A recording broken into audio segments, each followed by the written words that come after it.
because I've pretty much kind of lived with someone like my whole life. And I was scared to death of being single. That was part of the abandonment was I like had no idea what it would be like to be alone. Mm-hmm. And then once I got alone, I was like, wow, this is fine. This is dangerous to know I can be alone and it'd be totally fine.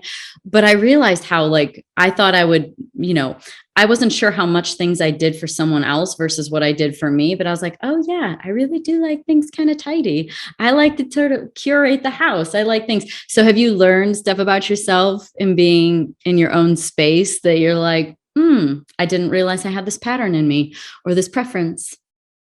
Yeah, definitely the tidiness. Cause growing up in my parents' house, I still kind of live there part-time as well. And for some reason, like I'm so messy over there, but then when I'm at my house, I guess maybe it's because it's mine or because like, I just feel like a closeness to it. I'm like so tidy about it too. Like I hate when things are messy. I get like itchy if like something's out of place or like, if I have people over, like the second they leave, I'm like cleaning everything up. Like I don't like for it to be untidy or dirty in any way, which is weird because I always thought I was just such a messy person, but I guess that's only in my childhood house or in places that I guess aren't mine, which I feel bad for my mom about because I'm like, she's like, why can't you just be tidy at home too? But I don't know, like something about being in my own space. I'm like, I actually do like to keep it fairly neat, which is not something I expected in myself because I always thought I was just a very messy person. I realized I don't actually like to be in a mess. It's just kind of how I've lived for a while. But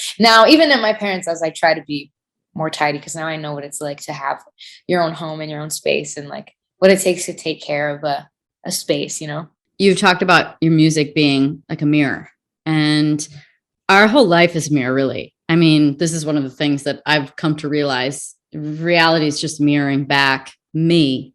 So if I see something that, I might be judging, it's like, oh, wow, I can look at that and be like, I can see that there's something I'm denying in myself. The fact that it even registers on an emotional level means that it's in me. The way that people even just, I've had to learn about myself through the way that people talk about me just because I do the same. Like I haven't always had the nicest dialogue with myself. And so when people would tell me things, I'm like, yeah, okay. And then finally, after enough time, you go, wow, okay, I think they're showing me. And the kind of people that show up in your life, you go, wow, they are showing me too by being the kind of people that they are across the board.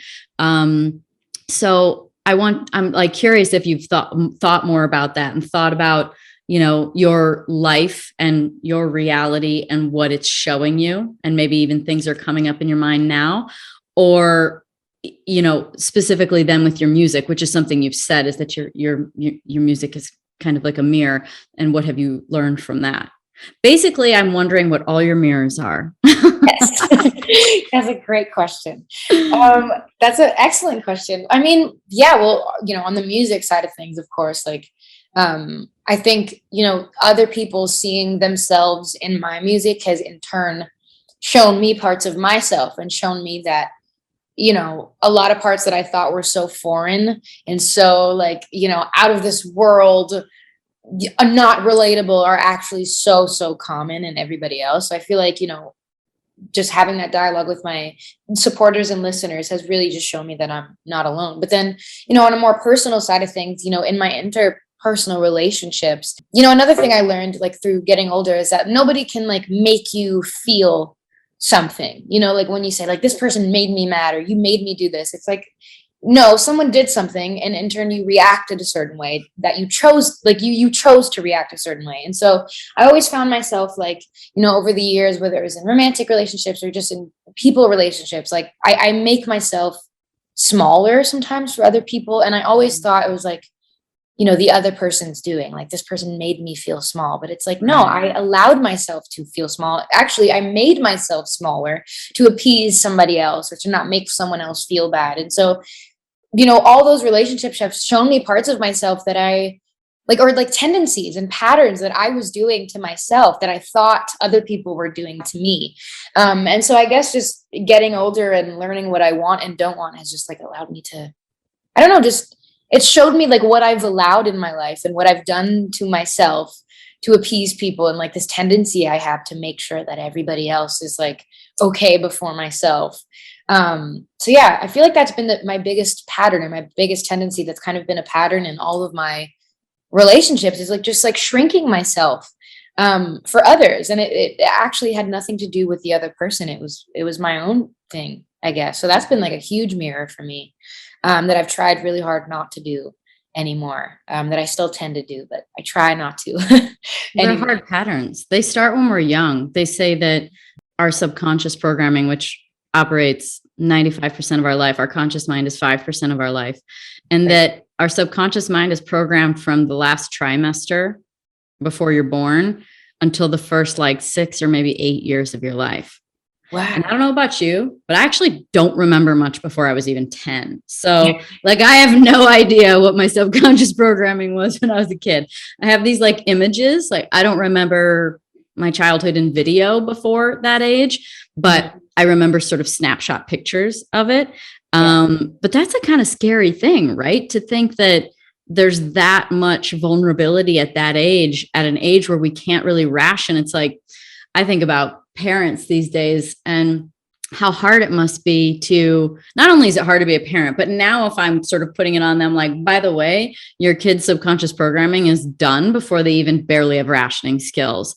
And you're like, so then the question is what do you do after that? And how do you help them navigate out of it? So maybe just for you, what have you learned that helps you navigate out of it and helps you cope and helps you to be able to, hug your inner child, pay attention to her, stop for a moment and think about how you feel, and to, just be able to, find the good in things. What are some techniques? I don't know if your therapist has given you any, or if you've developed some. Maybe writing is a big one. Yeah, totally. Writing is definitely a huge one for me. It is like a huge coping mechanism. That's just kind of how I process things, like seeing something on paper, like in a weird placebo-y way. Like it allows me to feel like it's out of me. It's out of my system in a sense, like putting it down. And it's like placebo is 30%. So no matter what, like across the board, placebo effect is about 30% effective. Wow. So really? It's a pretty good default. Yeah, not too bad. So maybe I'm onto something. So yeah, that's a huge one. And I think you touched on something great too, is like, how much of it is mine? Like, what is mine? And I guess, I don't know if it's a cancer thing or just the way that I was brought up, but I guess the way maybe we all kind of are programmed initially is like to take on the feelings of so many other people. And I think that's your Pisces. A lot of your Pisces. The Cancer is a water sign, but your Pisces air. But my sister's a Pisces, and that girl has some antennas for days. Like she knows what's coming before. I mean, I don't even know why I question her anymore, but that's definitely, I think, could be very much part of your Pisces. But there are some people that definitely take on people's emotions, and that's so heavy and confusing.